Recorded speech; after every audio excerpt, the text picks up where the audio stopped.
three characters in this movie, and I guess I could say their names then, right? Yeah, absolutely. There are three characters I thought were miscast. Okay, number one was Nathan Fillion. I've moderated or introduced a ton of stage stuff for Nathan.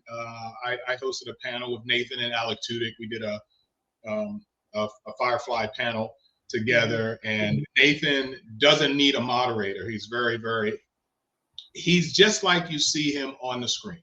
He's the same on the stage as he is on the screen. And when I saw him on the screen in this character role, I knew almost immediately, it's like, oh my God, he's playing Nathan.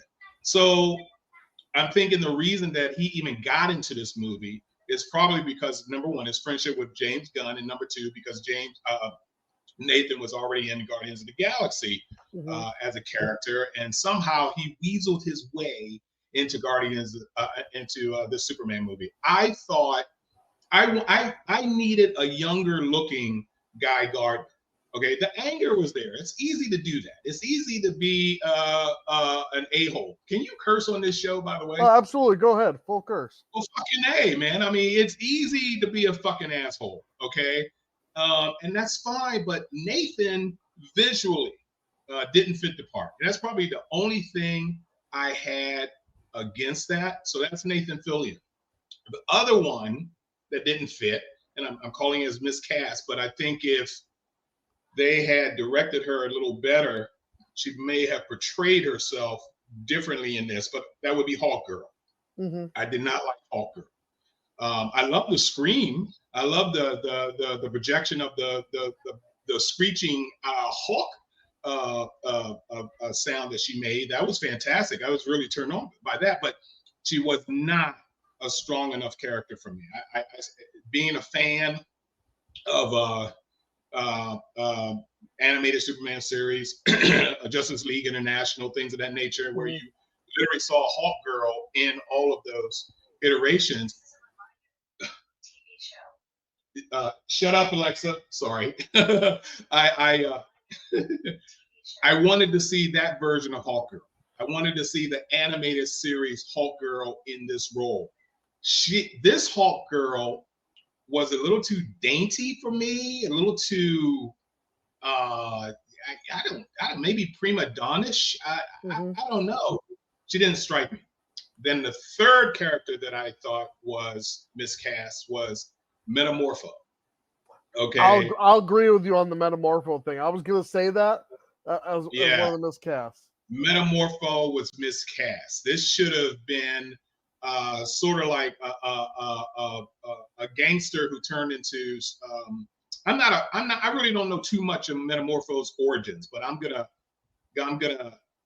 basically tell you what I've seen, especially in the animated series, and that is Metamorpho was a little bit more gruff, a little bit more gangsterish, and where the hell did the baby come from? I don't know. So that's my take on what I didn't like. Number one, that was the casting of those three characters. Who I did like, probably my favorite, was Mr. Terrific. I love Mr. Terrific. His part in this movie was fantastic. He should have been called Mr. Fantastic, but I think that name was already stolen by somebody else who we're to see soon. And my tied with probably number one, Mr. Terrific, tied with Crypto. Holy mackerel. I was disappointed in the trailers when I first saw Crypto because I grew up with the cartoon series, 1966 cartoon series of Superman and Superboy that showed us Crypto. We've always seen Crypto as a short-haired, smoothly groomed kind of dog. Right. The interaction between Superman and Crypto was perfect. That was fantastic, incredible. The look wasn't there. The look is wrong. And hearing an interview from James Gunn, he based Crypto on his own dog.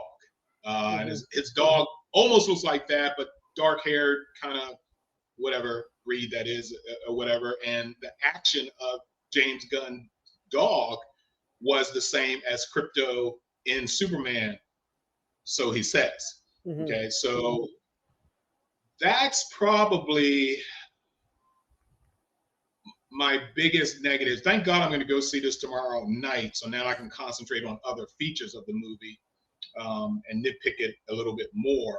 But I think that's my biggest negatives on that, Remy, were the three people that were cast. Yeah, that's it. The three people that were cast. I can't even say the action in it was wrong. The interaction between him and you know who was fantastic. I didn't expect the mushiness that was in this movie, but I actually enjoyed it, you know. But that's basically it. So, you know, I'll let you talk. Ask me more questions when you're ready. Well, when I walked out of the theater, my out of theater reaction was it was about 85% there. I think it's 85% there as a movie.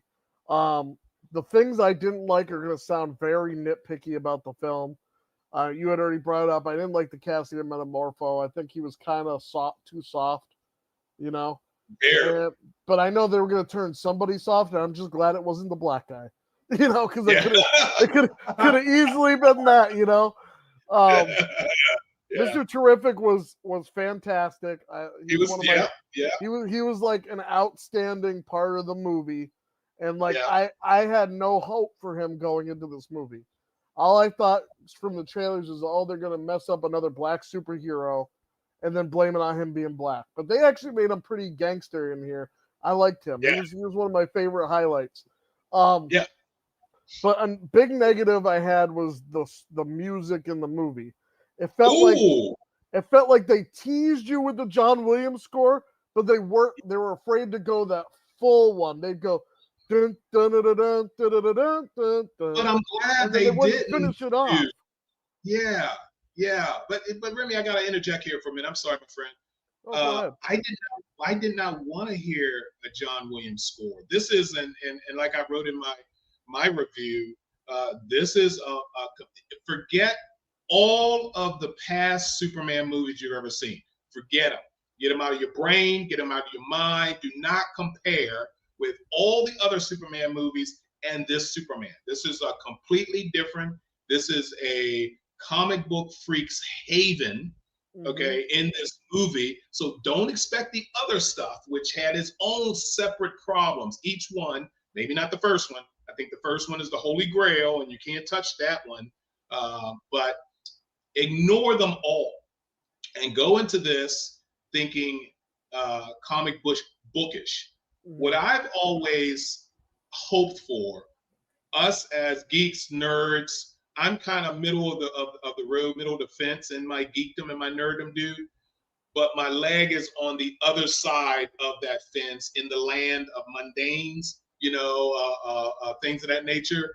And just like Star Trek: The Voyage Home, which brought in a hell of a lot of people that were not us, right? Because it had great writing and the association that people could pick up on in that film stuck and made it as successful as it was. This movie, the actors, the other characters that are in this movie, other than Superman, okay, the mundanes won't know what's going on. Who's that? What's he got to do with Superman? Superman's got a dog, and that's the big one right there. It's funny that you say that because I was in line for popcorn, and they had the little crypto like popcorn buckets, and the girl next to me goes, "Hey, what movie is that for?" I said, "That's Superman." They're like, "Superman has a dog?" I was like, "Yeah." Like I got the conversations about just because of the popcorn bucket. So it's funny that you brought that up. So with us geeks and nerds already knowing what's going on, whether we picked it up in the trailer and did our research, or we automatically knew we're uber geeks, so we know that's more than Metamorpho right there. Okay, we know that's Mr. Terrific, was probably the least known character because I think he's newer than everybody else. I think people say, well, what the hell? You know, I'm gonna tell you one thing here. It may sound a little racist, okay, but I was thinking like I think the racists would think.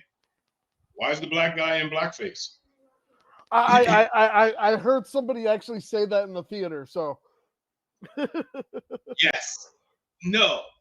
I'm not going to turn around and spend an hour explaining to someone who doesn't know who the hell Mr. Terrific is, who Mr. Terrific is. You know, I'm not going to do it. Yes, that's a big T on his face. It's not blackface, but it's just ammunition for those that want to say, see, you know.